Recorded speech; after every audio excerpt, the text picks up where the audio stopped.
Hello my dear students, हम JEE 2019 का question discuss कर रहे हैं। क्वेश्चन में हमसे बोला गया a plano convex lens of refractive index μ1 and focal length f1 is kept in contact with another focal plano concave lens of refractive index of μ2 and focal length f2 if the radius of curvature of their spherical faces is r each and f1 is equals to 2 times of f2 then μ1 and μ2 are related to।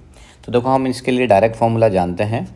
Basic formula तो ये होता है हमारे पास N by F equals to N L upon N M minus one by R one minus one by R two. तो इसी फॉर्मूले में जब हम डायरेक्ट वैल्यू पुट करते हैं तो हमें एक डायरेक्ट फार्मूला मिल जाता है, ठीक है, प्लेनो कॉन्वेक्स लेंस के लिए, ठीक है, F equals to R by, ठीक है, म्यू माइनस वन, ठीक है। तो यहाँ पर रिफ्रैक्टिव इंडेक्स फर्स्ट वाले के लिए μ1 बोला है तो इसने, और ऐसे ही अगर हम बात कर रहे हो किसके लिए, प्लेनो कॉनकेव के लिए, प्लेनो अगर कॉनकेव के लिए बात कर रहे हो तो इसी से हमें फॉर्मूला मिलता है minus of R mu minus one.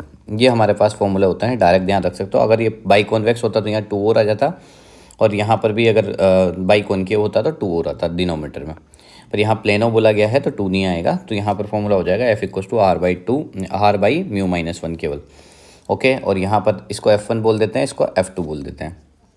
अब हमें कंडीशन दिए हुए नहीं यहाँ पे कि F1 इक्वस टू है वो 2 टाइम्स ऑफ F2 है। तो हम क्या करते हैं, यहाँ पर कंपेयर कर लेते हैं। तो देखो यहाँ पर हम कंडीशंस को लिखते हैं, यहाँ पर F1 equals to 2 times of F2। तो यहाँ पर मोड में ले रहा हूँ मैं यहाँ पर values, F1 equals to 2 times of F2, क्योंकि दोनों के बीच में रिलेशन गिवन है हमें। तो यहाँ पर देखो R upon mu minus one equals to 2 times of R upon mu minus one.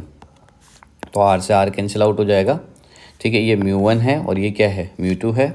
तो यहाँ से हो जाएगा हमारे पास μ2 minus one equals to 2 times of μ1 minus two, ठीक है। तो यहाँ से हम देखते हैं μ1 माइनस μ2, ये हमारे पास μ1 है, माइनस का μ2 है, ठीक है, माइनस 2 और प्लस 1 इज इक्वस टू क्या हो जाएगा, 0।